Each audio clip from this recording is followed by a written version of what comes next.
A new legal year commences on Monday, the 21st of September. As part of activities to mark the year, 21 successful lawyers will be conferred with the rank of Senior Advocate of Nigeria, SAN. On this episode of Law Weekly, we look at the criteria and some reforms that have been suggested to enhance the process of the award of the rank. On our interview segment, Senior Advocate of Nigeria, Charles Edosonwo, speaks about the call by some northern lawyers for a new national conference. All that and more on this episode of Law Weekly. You're welcome to the program. I am Shola Shoyeli.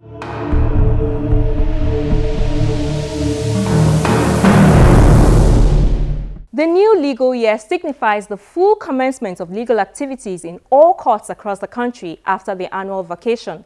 One of the highlights of the activities to kickstart the legal year is the conferment of the prestigious rank of Senior Advocate of Nigeria on deserving lawyers. Now, we've put together a report to help you understand the criteria and the procedure which successful applicants must meet to enjoy the privilege of being conferred with the rank. Two senior legal practitioners have also suggested some reforms that could help improve the process.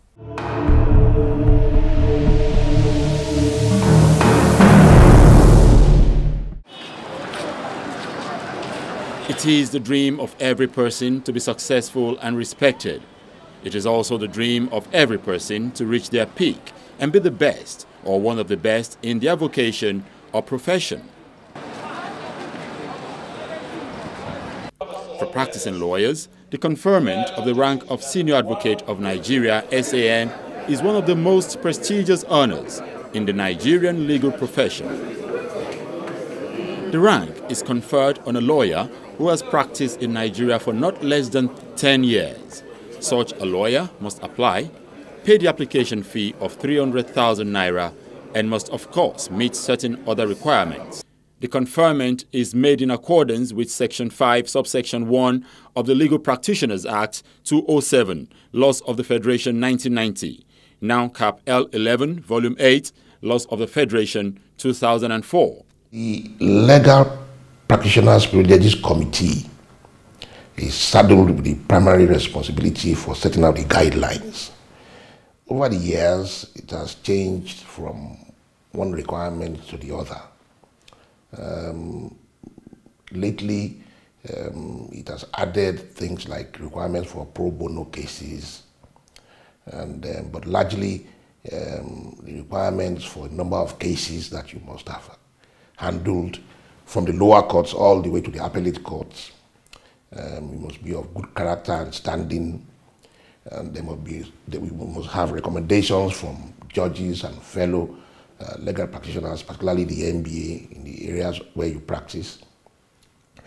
Mainly, you must have a good office and a good library, because you have members of the panel who would visit to verify your claims and verify that you meet the requirements in terms of the environment where you operate from.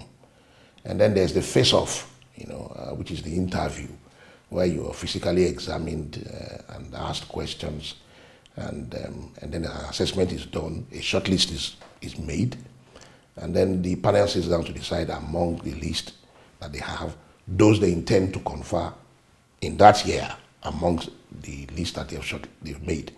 So it goes from stage to stage, but the minimum requirements has to do mainly with the cases that you have handled. We also have the people in the academia who are also being conferred with the rank of the Senior Advocate, based on the number of books that they have written, which the Privileges Committee think have enriched the practice of law in the country. They are usually considered for the rank of the Senior Advocate. For them, you can say they are double, also to say lucky in the sense that they can eat their cake and have it.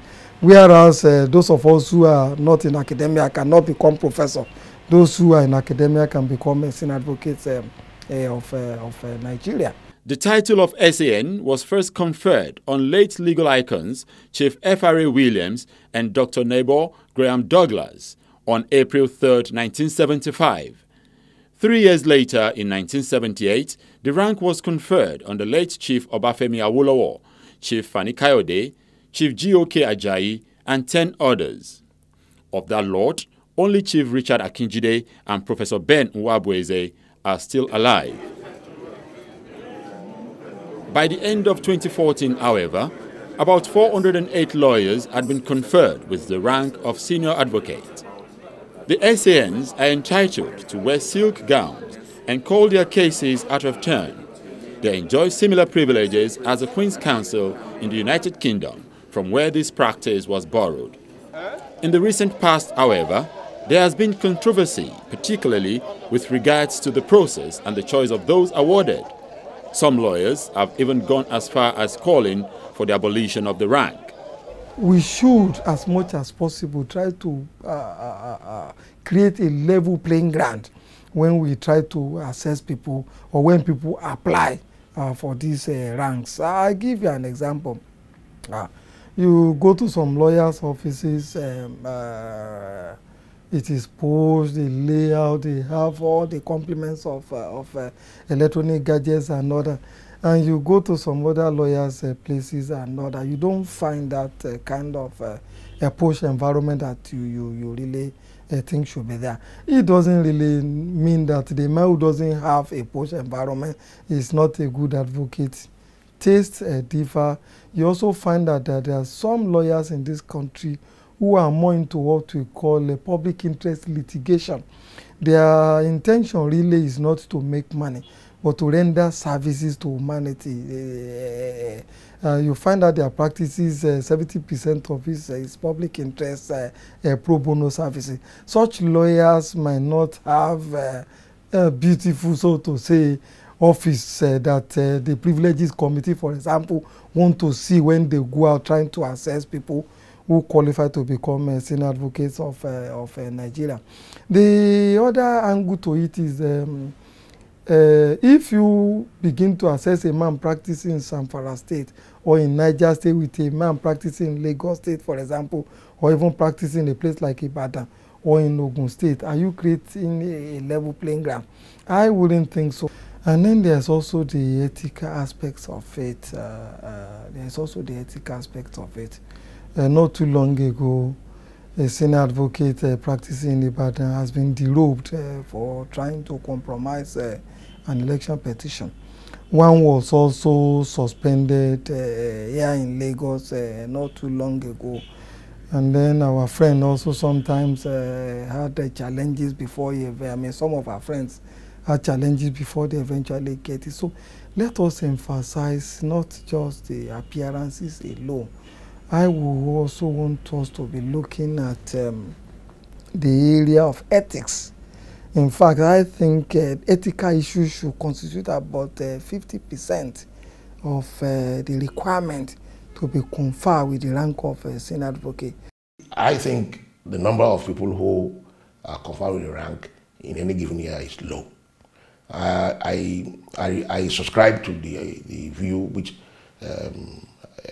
our erudite, learned Silk, Chief Abibalola has expressed in the reports I've read not long ago, that there should be a process should enlarge itself and allow more people who are qualified. Because I think what has increased the agitation and the disappointment of so many over the years is that a number of people go through the process, and at the end of that process, you have a short list of them who are, by basic qualification, entitled to that conferment by your own standards. And when the outcome of the race is announced, some people are left out, and then they go back to the queue again to start. So the enlargement of the number of people who are considered from year to year, I think is a very important issue to be addressed. In England, where we borrowed this idea from, the number of conferments in any given year outstrips what we consider here. Out of a total number of 124 applicants who have applied for the rank this year, the committee has conferred the rank of Senior Advocate of Nigeria on 21 of the applicants. 21 legal practitioners will be conferred with the rank on Monday, the 21st of September 2015.